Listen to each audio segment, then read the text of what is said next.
Class 7 Hindi workbook chapter 4 semester second देश के नाम संदेश पत्र। पहला है निम्नलिखित प्रत्येक प्रश्न के उत्तर के लिए दिए गए विकल्पों में से सही विकल्प चुनकर उसका क्रम अक्षर प्रश्न के सामने दिए गए बॉक्स में लिखिए। तो पहला है दुनिया का सर्वश्रेष्ठ हवाई अड्डा कौन सा है? तो सिंगापुर दुनिया का सर्वश्रेष्ठ हवाई अड्डा है, तो डी ऑप्शन सही हो जाएगा। दूसरा है यहाँ आप 55 मील प्रति घंटा से अगर गाड़ी नहीं चला सकते तो कहाँ नहीं चला सकते? तो दुबई में, ए ऑप्शन सही हो जाएगा। तीसरा है रमजान के दिनों में आप सार्वजनिक रूप से कहाँ कुछ नहीं खा सकते? तो दुबई में आप सार्वजनिक रूप से कुछ नहीं खा सकते रमजान के दिनों में। आगे है चौथा, कहाँ आप सड़क पर पान की पीक नहीं थूक सकते यानी गंदगी नहीं कर सकते? तो टोक्यो में, तो सी ऑप्शन सही हो जाएगा। पांचवा है हम जाली प्रमाण पत्र कहाँ नहीं खरीद सकते? तो बोस्टन में जाली प्रमाण पत्र नहीं खरीद सकते, सी ऑप्शन सही हो जाएगा। आगे है दूसरा प्रश्न, रिक्त स्थान कोष्टक में से उचित शब्द चुनकर रिक्त स्थानों की पूर्ति कीजिए। तो यहाँ पे कोष्टक में दे रखा है कलाम, महेशपुरा, तिनायकर, नगर पालिका, कानून और निकम्मी। तो पहला है कि लोग कहते हैं कि हमारी सरकार निकम्मी है। दूसरा, लोगों की शिकायत है कि हमारे कानून पुराने पड़ गए हैं। तो कानून, लोगों का कहना है कि नगर पालिका कचरा नहीं उठाती, तो नगर पालिका। तिनायकर मुंबई महानगर पालिका के पूर्व आयुक्त थे। डॉक्टर कलाम भारत के पूर्व राष्ट्रपति थे। किरण के गांव का नाम मेसपुरा है। आगे है तीसरा प्रश्न कि सही वाक्यांश चुनकर विधानों को पूर्ण कीजिए। सही वाक्यांश चुनकर करना है सिंगापुर में आप का ऑप्शन सही हो जाएगा कि सिगरेट का टुकड़ा सड़क पर नहीं फेंक सकते सिंगापुर में। दूसरा है ऑस्ट्रेलिया और न्यूजीलैंड के समुद्र तटों पर का ऑप्शन सही हो जाएगा कि लोग खाली नारियल हवा में नहीं उछाल सकते। आगे है तीसरा कि डॉक्टर कलाम चाहते हैं कि ऑप्शन सही हो जाएगा कि हम अपने देश के श्रेष्ठ नागरिक बने। डॉक्टर कलाम चाहते हैं कि हम अपने देश के श्रेष्ठ नागरिक बने। आगे है चौथा प्रश्न कि निम्नलिखित प्रश्नों के उत्तर एक एक वाक्य में लिखिए। तो पहला प्रश्न है कि पत्र लिखने वाले का हर्ष से क्या संबंध है? तो पत्र लिखने वाला हर्ष का मित्र है। कौन है? हर्ष का मित्र है। दूसरा है नगर वासियों को नगर पालिका से क्या शिकायत है? तो नगर वासियों को नगर पालिका से यह शिकायत है कि वह नियमित रूप से कचरा नहीं उठाती। तीसरा है अपनी एयरलाइन के बारे में भारतीयों की क्या राय है? तो अपनी एयरलाइन के बारे में भारतीयों की राय है कि वह दुनिया की सबसे खराब एयरलाइन है। भारत की जो एयरलाइन है उसके बारे में भारतीयों की राय है कि वह दुनिया की सबसे खराब एयरलाइन है। चौथा प्रश्न है कि डॉक्टर कलाम के मत से हमारी सोच कैसी है? तो डॉक्टर कलाम के मत से हमारी सोच सकारात्मक न होकर नकारात्मक है। पांचवा है कि हम विदेशों में अच्छा व्यवहार क्यों करते हैं? तो हम विदेशों में अच्छा व्यवहार करते हैं क्योंकि वहाँ प्रशंसनीय नागरिक कहलाना चाहते हैं। प्रशंसनीय नागरिक कहलाना चाहते हैं। आगे है छठा कि दहेज का विरोध करने वाला क्या सोचकर दहेज लेता है? तो दहेज का विरोध करने वाला यह सोचकर दहेज लेता है कि जब पूरी व्यवस्था ही खराब है तो उसके दहेज लेने से क्या फर्क पड़ जाएगा।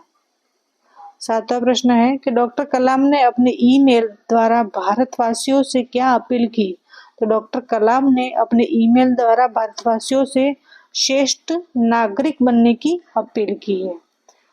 आठवां कि यह पत्र किसने किसको लिखा है? तो यह पत्र किरण ने अपने मित्र हर्ष को लिखा है। आगे है पत्र लिखने वाले का पता क्या है? तो पत्र लिखने वाले का पता है मात्र छाया, ऊंची शेरी, गांव महेशपुरा, तहसील भाबर और जिला बनासकांठा। आगे है 10 के पत्र के अंत में किरण ने हर्ष के परिवारजनों को क्या कहा है? तो पत्र के अंत में किरण ने हर्ष के परिवारजनों को प्रणाम कहा है। आगे हमारे देश की स्वच्छता की जिम्मेदारी किसकी है? तो हमारे देश की स्वच्छता की जिम्मेदारी स्थानीय प्रशासन अर्थात ग्राम पंचायतों, नगर पालिकाओं एवं महानगर पालिकाओं की है जो साफ सफाई रखें। आगे है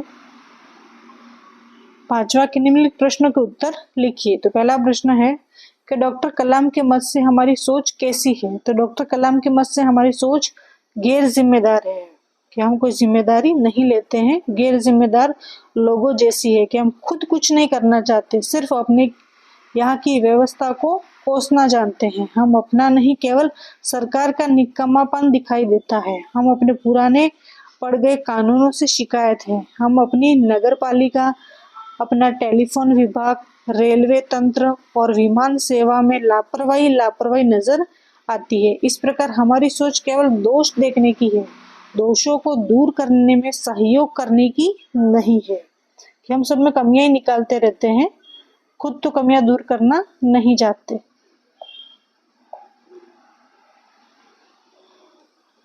दूसरा प्रश्न है डॉक्टर कलाम ने इस ईमेल से हमें क्या सीख दी है? तो डॉक्टर कलाम कहते हैं कि हम सरकार चुनने के लिए मतदान करके निश्चित ना हो जाए कि बस हमने तो मतदान दे दिया, अब सरकार जाने। हम ऐसा ना सोचे कि अब हमारी सारी जिम्मेदारियां चुनी हुई सरकार उठाएगी, हमारे सारे काम सरकार करेगी।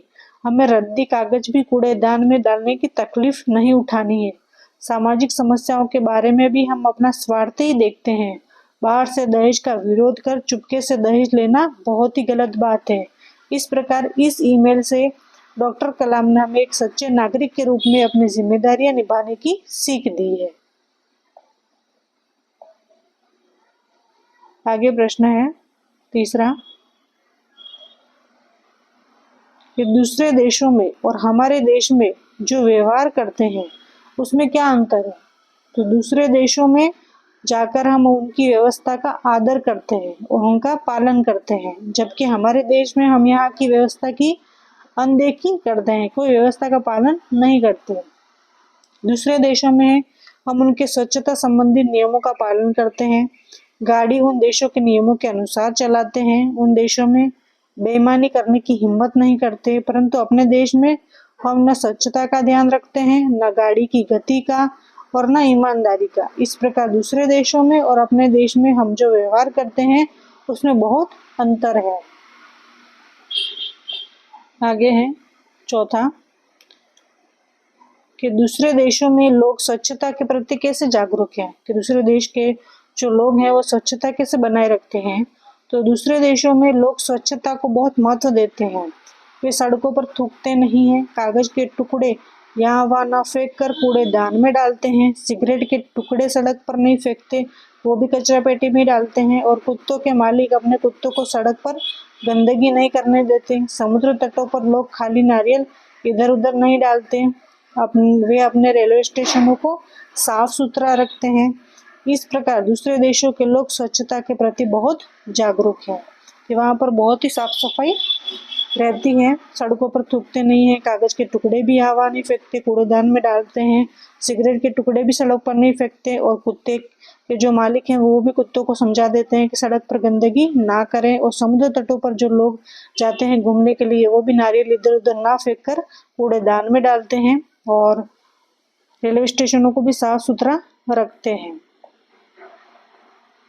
आगे है पांचवा कि अपने देश की व्यवस्था को हम कैसे सुधार सकते हैं। तो अपने देश की व्यवस्था को सुधारना है तो हमें स्वयं उसकी जिम्मेदारी लेनी चाहिए। अपनी जिम्मेदारी हमें दूसरों पर नहीं डालनी चाहिए। अपने यहाँ की अव्यवस्था से हम भागे नहीं, बल्कि उसे दुरुस्त करने में सरकार को सहयोग दें। इस प्रकार अपने सकारात्मक योगदान से ही हम अपने देश की व्यवस्था को सुधार सकते हैं। आगे प्रश्न है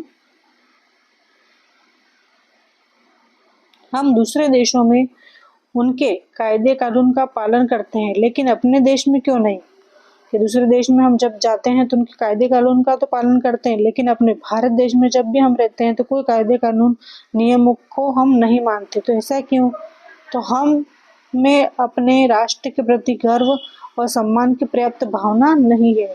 हम अपने देश की व्यवस्था को उचित समय नहीं देते।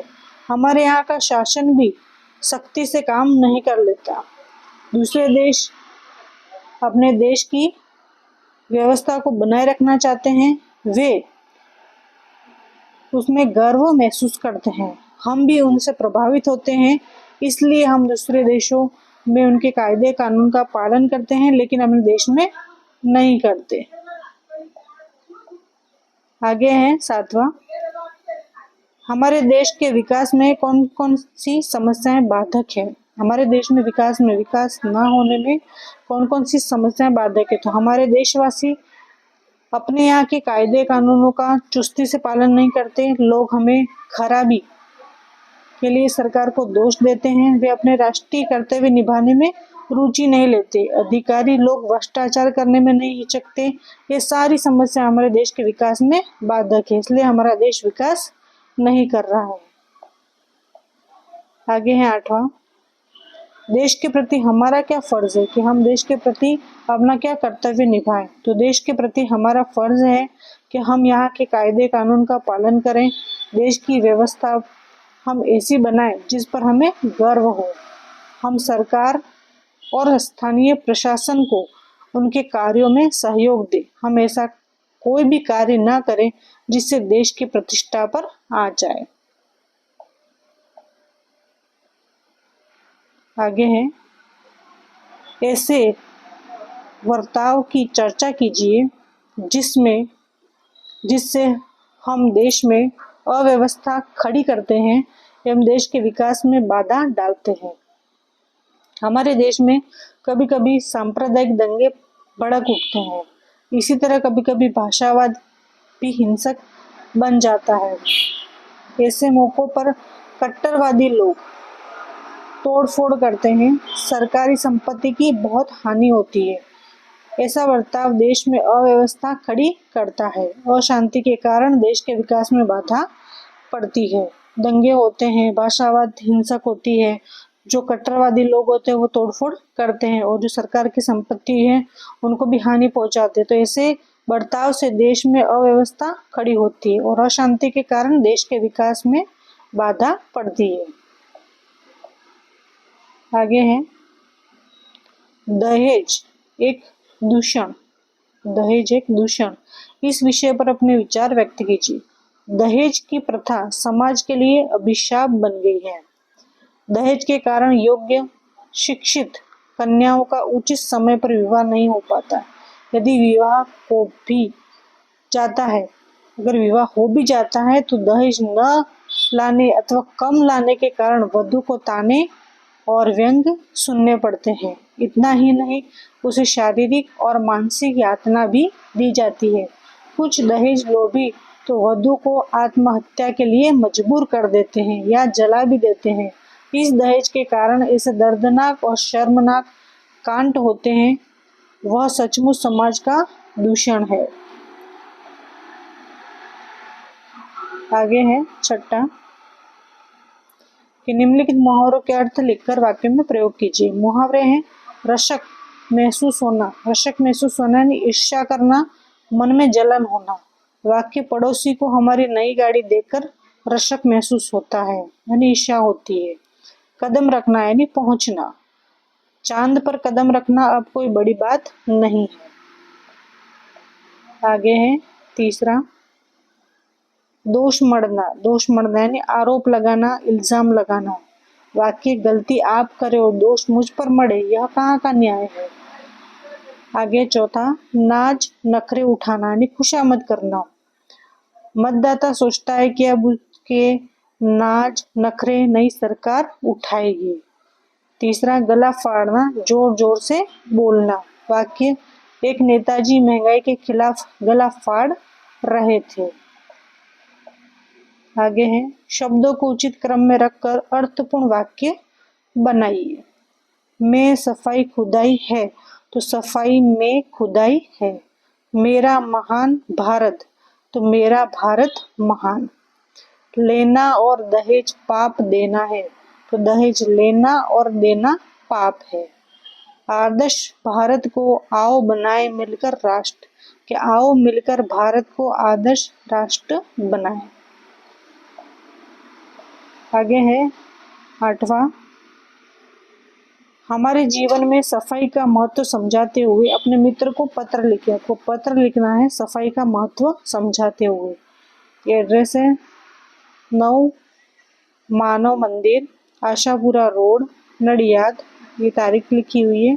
प्रिय मित्र कैलाश, नमस्ते। मैं यहाँ कुशल पूर्वक हूँ, परंतु तुम्हारे यहाँ कई प्रकार की बीमारियां हैं, यानी कई तरह की बीमारियां फैलने की खबर जानकर बहुत दुख हुआ। तो ये बीमारियां किससे होती हैं? तो गंदगी से फैलती हैं, और हमारे यहाँ के लोग स्वच्छता का महत्व पूरी तरह नहीं जानते। तो वास्तव में स्वच्छता आरोग्य की माता है। जहाँ साफ सफाई रहती है वहाँ रोगों को पैदा करने वाले मक्खी और मच्छर जैसे जीव जंतु नहीं होते। तो तुम्हारा मित्र हिमालय, इस तरह से आपको पत्र लिखना है।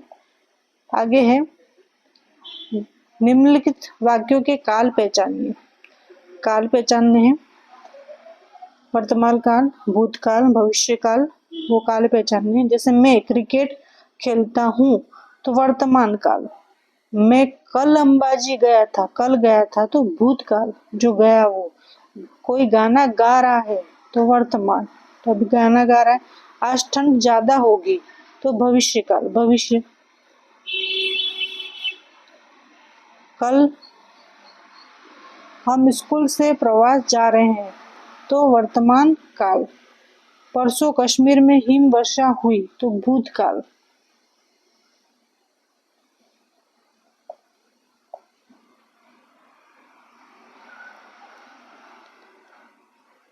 निम्नलिखित वाक्यों के काल परिवर्तन कीजिए।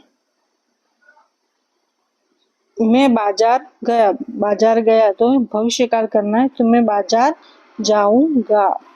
मंदिर में पूजा होगी, भूतकाल, मंदिर में पूजा हुई। शिमला में हिम वर्षा हुई तो भविष्य काल, शिमला में हिम वर्षा होगी। मैंने पढ़ाई की तो वर्तमान काल में पढ़ाई करता हूँ। आगे है निम्नलिखित कहावतों के अर्थ देकर वाक्य में प्रयोग कीजिए। कहावतें, एक म्यान में 2 तलवार नहीं समा सकती, तो एक वस्तु के 2 समान अधिकार नहीं हो सकते। वाक्य कि यदि 2 महत्वाकांक्षी लीडर एक पार्टी में रहेंगे तो सदा टकराव की स्थिति रहेगी, क्योंकि एक म्यान में 2 तलवार नहीं समा सकती। दूसरा, खोदा पहाड़ निकला चूहा, यानी अधिक मेहनत लाभ कम। तो ज्यादा मुनाफे के लिए उसने बड़ी होटल बनाई थी, पर पूरे साल में उसकी नाम मात्र का ही मुनाफा हुआ। इसी को कहते हैं खोदा पहाड़ निकला चूहा।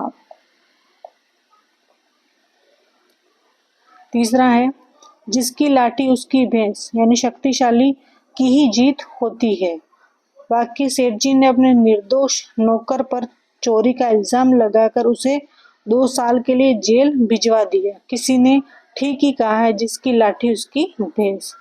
आगे चौथा कि चांद पर थूका मुंह पर गिरा, यानी सज्जन की बुराई करने से अपना ही नुकसान होता है।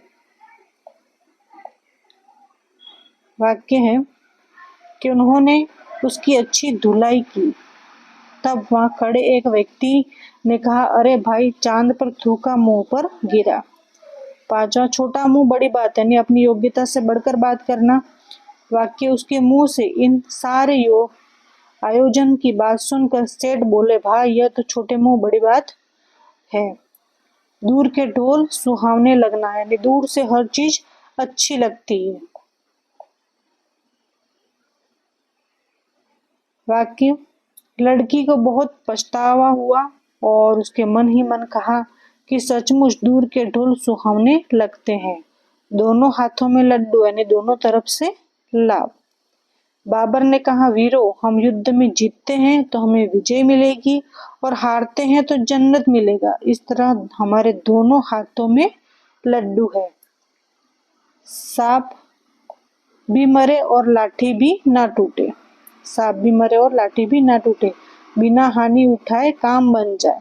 वाक्य, उसके एक साथी ने कहा, तुमने ऐसी तरकीब निकाली कि सांप भी मरे और लाठी भी न टूटे।